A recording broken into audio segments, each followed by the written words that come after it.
ketiga, la yukallimullahu yawmal qiyamah. Allah tidak mau berbicara dengan orang tersebut. Wa la yuzakkihim. Allah tidak mau mensucikannya dari dosa-dosa. Wa la yanzuru ilaihim. Allah juga tidak mau melihat kepadanya. Wa lahum adzabun alim. Dan bagi mereka adalah azab yang pedih. Siapa mereka? Pertama, syaikhun zanin, yaitu orang tua yang suka berzina. Coba, siapa yang pertama? Orang tua yang suka. Kira-kira yang ada nama dia itu tak? Ada atau tak? Di siko? Siko masoji itu tak? Di luar masoji? Aturannya nak tua umur sampai puluh, umur dah 50, umur dah 60. Aturannya mana andanya? Hah? Babanya ibadah. Ya? Kan Nabi sudah katakan umur umatku itu hanya antara 60 sampai bapak mana mau 60 siap-siap lah bang. Bapak apa dia 70? Hah? Itu kan perkiraan Nabi. Enggak? Berarti jatah hidup kita itu kan tidak lama lagi. Lalu kita isi dengan perbuatan maksiat kepada Allah. Tidak kita pergunakan waktu atau sisa umur yang tinggal ini untuk bermunajat kepada Allah, bertobat kepadanya. Kita kanlah sama-sama tahu bapak dan ibu, hukum perbuatan zina.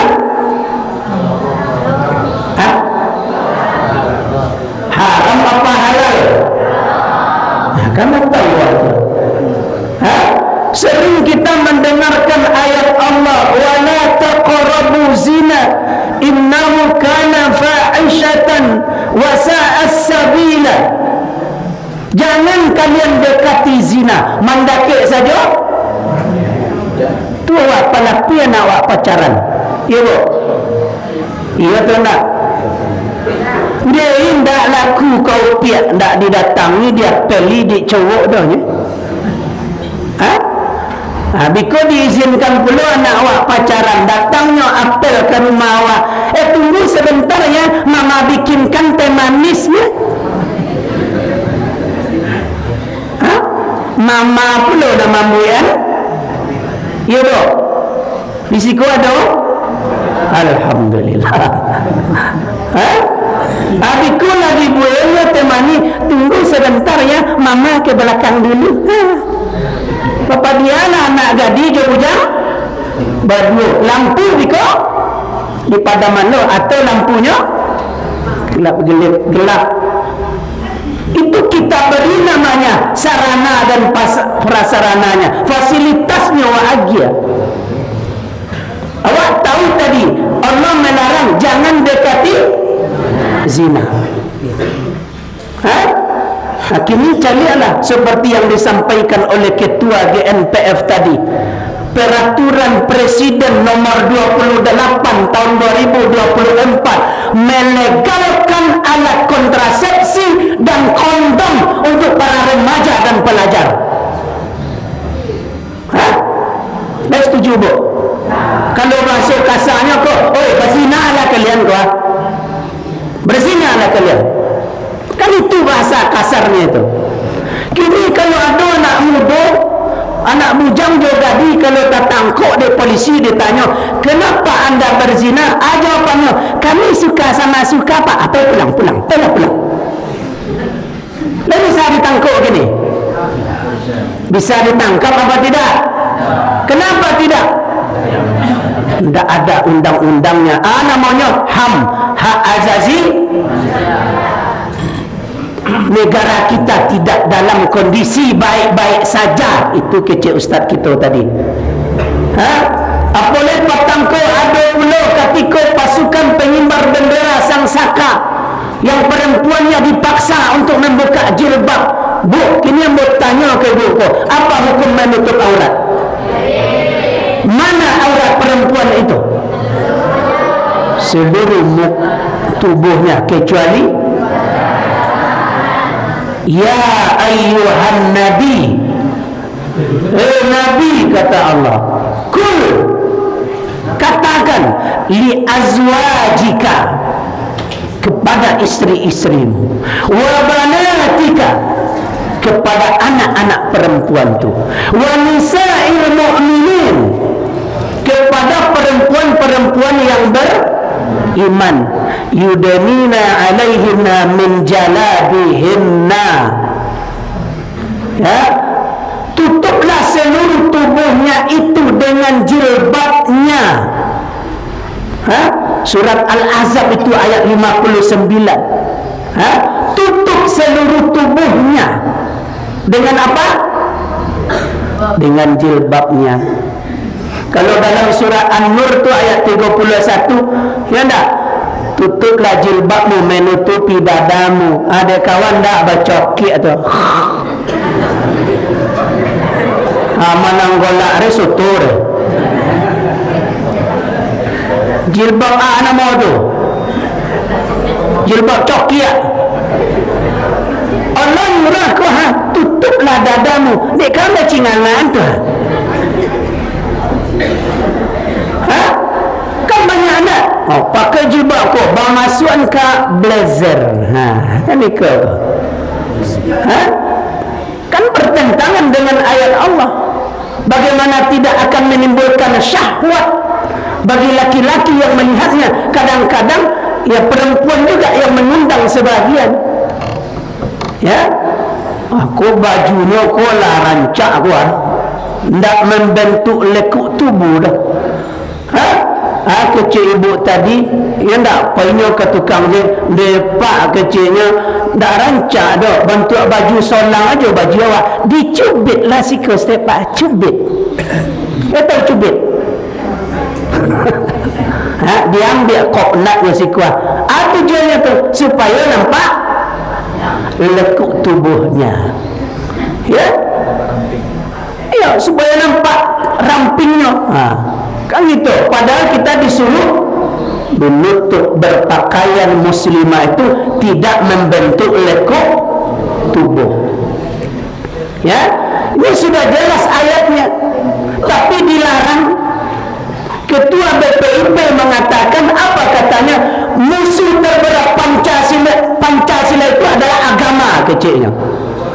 Bagi kira. Dan sesuai gitu atau enggak kok? Masa agama dijadikan sebagai musuh? Agama ini penyelamat supaya kita tahu. Dulu sebelum Islam datang, orang diistilahkan dengan badai jahiliyah. Badai dikecilnya jahiliyah. Karena belum ada aturan agama yang mengatur kehidupannya. Sedangkan tawaf saja orang dulu sebelum Islam datang telanjang bule. Tawaf, tak pakai pakaian mereka. Datang Islam, ya, menyelamatkan manusia ini. Tutup aurat kalian. Kini dia kaum suruh buka. Bertentangan apa tidak itu? Allah tidak akan melihat, ya, kepada orang tua yang suka berzina. Anak muda berzina, hukumnya tadi az-zaniyatu waz-zani fajlidu kulla wahidin mi'ata jaldah. Perempuan yang berzina dan laki-laki yang berzina, maka cambuklah masing-masing di antara keduanya sebanyak 100 kali cambuk. Lalu toga hukum ikut tak?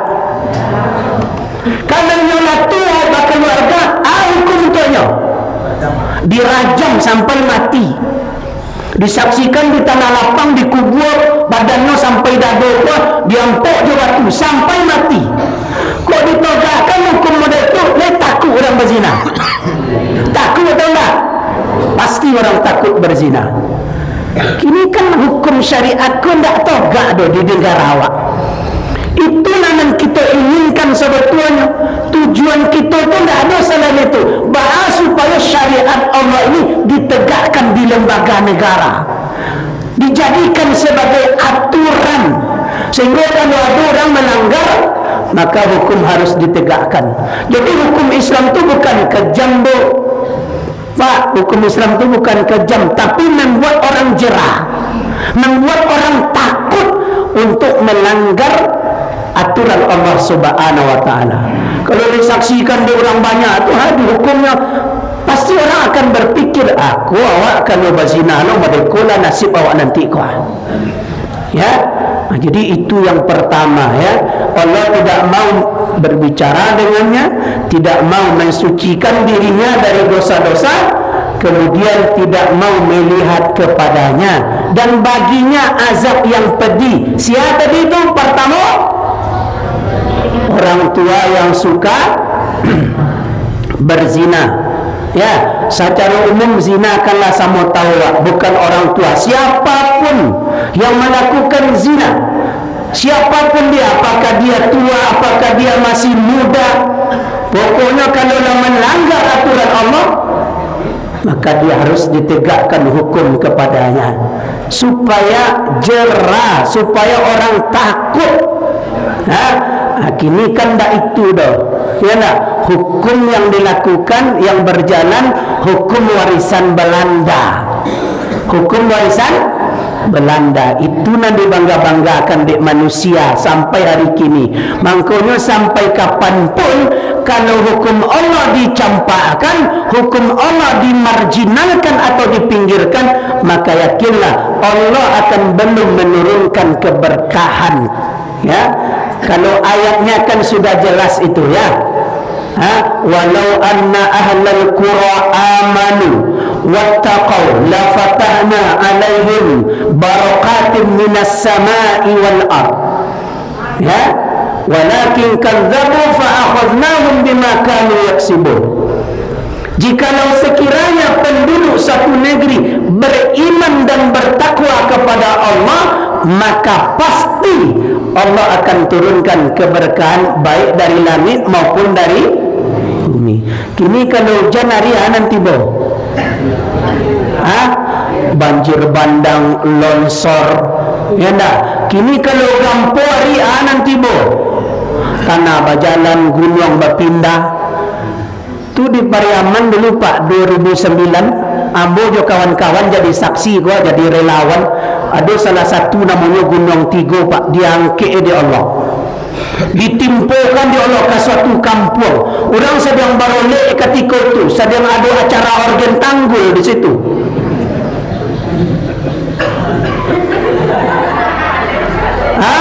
Mangko ibu ke menantu dan pakai organ tanggul itu kan. Isu tiba suap pada itu bah. Banyak anda dapat jenazahnya Pak. Kita cari tu, tak ketemu. Dipindahkan oleh Allah kampungnya itu, jadi bukit kampung itu. Jadi kadang-kadang awak sendiri yang mengundang azab Allah Subhanahu wa taala. Zaharal fasadu fil barri wal bahri bima kasabat aydin nas. Telah tampak kerusakan baik di darat maupun di laut, semuanya itu disebabkan oleh ulah tangan manusia. Tak bertemunya lempeng ini dan lempeng itu, bergeseknya lempeng ini dan lempeng itu. Itu secara ilmiahnya begitu. Tapi yang menurut hakikat sesungguhnya penyebab musibah itu adalah karena kemaksiatan yang dilakukan oleh manusia. Nah, tunan pertama itu. Yang kedua, al-malikun kadzabun, pemimpin yang suka berbohong. Siapa yang kedua? Apa kira-kira pemimpin kita kini, pembohong atau jujur? Kan tu ndak ambo nyebut dah tu ah. Jamaah lah jujur sadua kambo pak. Nah, ketika lontar pilihan dulu, janji ndak sagak dah. Cucuk lah saya. Cucuk sarungnya. Kan itu nak. Habis soalan dua-duanya. Lalu po kita diundang dulu kuah di kitchen dia para ulama, para ustaz badoon MOU namanya. MOU rebo. Nah tahu bo. Lebih nak. Sama pun doanya. Ada perjanjian, nanti kalau saya terpilih saya akan lakukan ini. Ada beberapa poin tu. Sampai kini laka pilkada le orang le, ale nak ada nanti nak kunci indah. Jadi nak sagak dulu dah. Ya nak bahagiakan ulama di situ, buat tanda tangan. Ambon salah buat tanda tangan dah Ustaz. Abadi soto dulu lah buat tanda tangan dulu. Ya tak? Kan itu nyawa kok iyo kan lain kan ikut akan dibangun satu rumah tahfiz setiap negari. Ia ni ada Pak Jorong mana Pak Jorongnya? Pak Wali mana Pak Wali? Kalau Pak Wali Pak. Ia ni ada tak? Dibangun satu rumah tahfiz setiap satu negari. Ada tak? Boleh kan? Kau lagi masuk jabatan kau? Hendak? Itu kan janji namanya.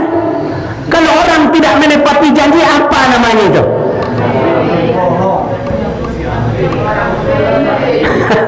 Karena sama tahu kita Tuhan.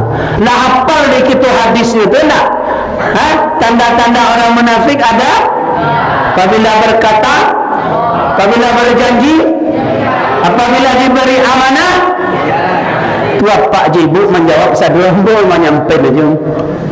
Nah, jadi kalau ada pemimpin yang suka berbohong, suka berdusta, kita tidak akan impor beras ternyata. Impor beras. Kita tidak akan naikkan BBM ternyata. Kita tidak akan naikkan listrik ternyata. Cibulah terlambat sehari tidak main listrik bah. Tidak main-main dah. Ya tak? Cibulah terlambat membayar bah. Ambo mintu ambo ko pak pensiunan PDAM pensiun pak orang tua mintu kerja di situ. Tak tentu dia ada pensiun bayarlah kerja di situ dan tak bayar dan jadi ada putuan dulunya.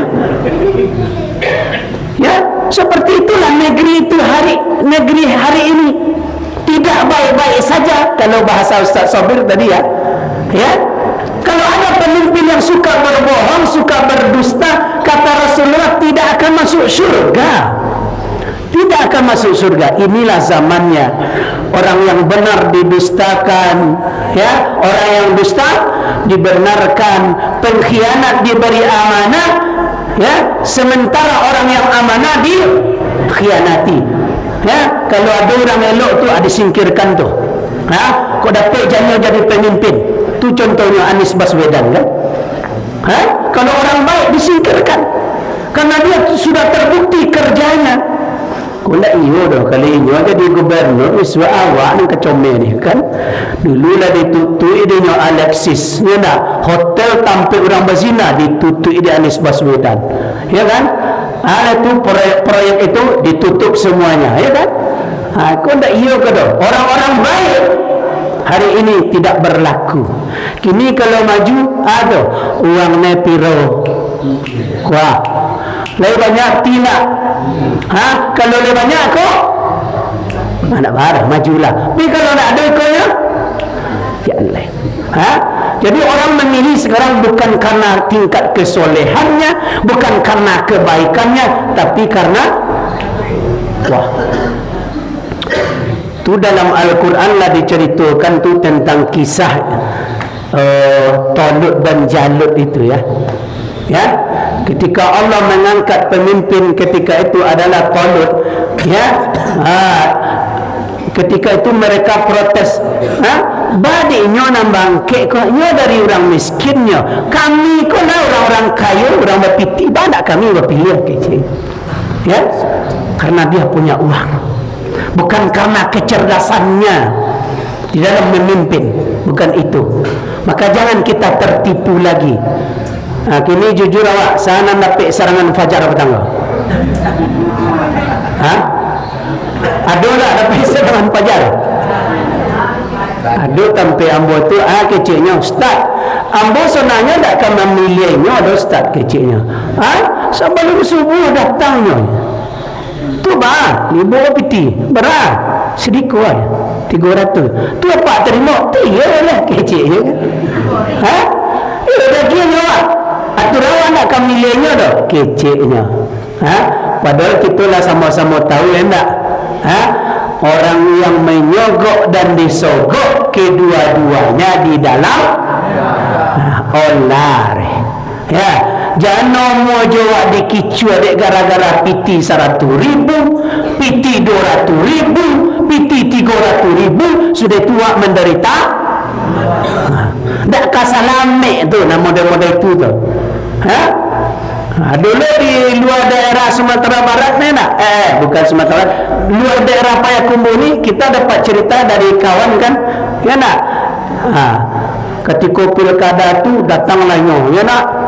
Sudah itu painyo ke orang kampung tu, dia gialah dia apa ko calon tadi PT 350.000 seorang. Kecil masyarakat tu ayolah salah pak ko pak. Baru tu si ko mati mana ya? Mati mana seorang? Saya bayangkan tu. Lah dia kira pak tu 350.000 seorang. Kecilnya salah pak ko. Betul. Si ko 5. Jadilah dulu tawar menawar gini pak. Antara calon dengan masyarakat pemilih. Apakah kita akan mau dibodoh-bodoh juga? Sementara dia tidak berpihak kepada Islam, tidak ada pembelaannya terhadap Islam. Maka ini harus menjadi renungan bagi kita bersama. Ya, itu yang kedua. Yang terakhir, yang ketiga, al-ailul mutakabbirun, orang miskin yang sombong. Ya, orang miskin yang, kalau orang kaya sombong ada. Ya, kayu piti banyak. Boli orang lain. Ya, orang ke diboli. Benda. Orang kalau lah kayu tu penampilannya agak lain state tu. Kok berjalan? Enggak. Kombang saya sih, enggak. Kan itu. Dia merasa Nabi dari orang kok. Anda pandai bahasa orang ni. Bahasa Indonesia Rayanya Jawa. Lama anda bahasa buk ya. Bahasa buk. Bahasa buk. Dari dulu bahasa ni pak. Tak berubah-ubah nak. Dia bahasa buk ya. Enggak. Timbul kesombongannya. Apa lain miskin? Enggak. Apa lain miskin sombong? Berarti itu namanya tak tahu dek. Tak tahu dek. Ya. Tapi sombong itu kata Rasulullah adalah batarul haq wa ghamtun nas. Ya. Orang yang sombong itu adalah orang yang menolak kebenaran dan suka merendahkan orang lain. Itu yang sombong. Disampaikan kajian kuah, disampaikan ayat-ayat Allah kuah, hadis Nabi dibacuan kayaknya ndaknya terima dah. Aku sombong namanya kau pak. Ya, menolak kebenaran. Ya, itu karakter iblis kok. Merasa lebih dari orang, merasa pintar, merasa hebat, merasanya paling berilmu, orang lain di bawahnya sadonya. Ustaznya paling hebat, ya tak? Ustaz orang lain di bawahnya sadonya. Itu kan karakter iblis. Ketika Allah bertanya kepada iblis, qala ma mana'aka antas judali amartuka. Wahai iblis, apa yang menyebabkan kamu tidak mau sujud kepada Adam? Qala ana khairun minhu. Saya ini lebih baik daripada Adam. Lihat manusia mereka. Ada tak manusia mereka merasa hebat dari orang lain? Ada tak? Banyak atau seketik? Di siku ada. Bila ketua baru banyak ya. Model itulah karakter manusia sebahagian, ya, merasa sombong, merasa hebat, merasa pintar, di ini rancak, ya bu. Asal bintang ada ketua baru dulu, dulu, tak kini nah, dulu ya tak sagak ada banyak nak mengajar, kini maju lagi gila di tangga nampaknya. Kalau dulu ya dirayu sweet ayo le model itu, kini lewat maju dia ada lengong dong kini lah, ya. Tak usah bangga dengan kecantikan, ya, karena dia akan berubah. Apalagi bangga dengan kekayaan, suatu saat dia akan hilang sebentar bagi Allah. Ketika gampo di pasaman pak, kau maaf kau pak dikajai, ambukan pai ke situ jo kawan. Baru nyobule baru rumah pak. Kuat pak tu cerita kok. M biayanya lepas ibu M biayanya. Ndak mau ibu mati dulu. Miliaran. Baru siap baru tiba sampai untuk. Hanya hitungan menit saja. Untuk apa kita bangga dengan kekayaan kita? Tidak ada gunanya. Sebentar bagi Allah itu. Dengan pangkat jabatan sebentar, tidak lama. Paling puncaknya pensiun. Ya tak? Tidak ada ni. Sombongnya baru mati ya. Fir'aun sesombong-sombongnya manusia, akhirnya qala ana rabbukumul a'la, akulah Tuhan yang paling tinggi kecil Fir'aun. Akhirnya mati je. Harusnya ini kan jadi pelajaran bagi para pejabat, bagi para pemimpin. Orang yang zalim di dalam memimpin itu tidak ada yang selamat hidupnya. Bacalah sejarah tu. Kurang tak lama mengerti seperti itu, berarti tidak baca sejarah itu. Fir'aun, siapa? Namrud, Abu Lahab, Abu Jahal. Itu zaman Rasulullah, ya tak? Di zaman kekhalifan Turki Utsmani, yang menentukan kekhalifan Turki Utsmani siapa namanya? Mustafa Kamal Ataturk. 6 bulan sakratul maut, tidak mati-mati tu, bayangkan. Badanku merasa angin tadi ya, dibuat ruangan khusus untuk ini, model batu es kuah, model kulkas, masuknya ke situ, kecilnya oleh ke bertambah dingin, apa bertambah angin badan. Sulit menjelang kematiannya. Kenapa? Karena dia zalim, baik terhadap Allah apalagi terhadap manusia. Maka berlindunglah kita kepada Allah Subhanahu wa taala supaya kita dijauhkan, ya, dari yang 3 tadi, ya. Pertama apa tadi? Orang tua yang suka kedua, pemimpin yang suka ketiga, orang miskin yang sombong. Demikian saja kajian kita pagi ini. Terima kasih atas segala perhatian, mohon maaf atas segala kekurangan. Fa'tabiru ya ulil absar la'allakum turhamun. Assalamualaikum warahmatullahi wabarakatuh.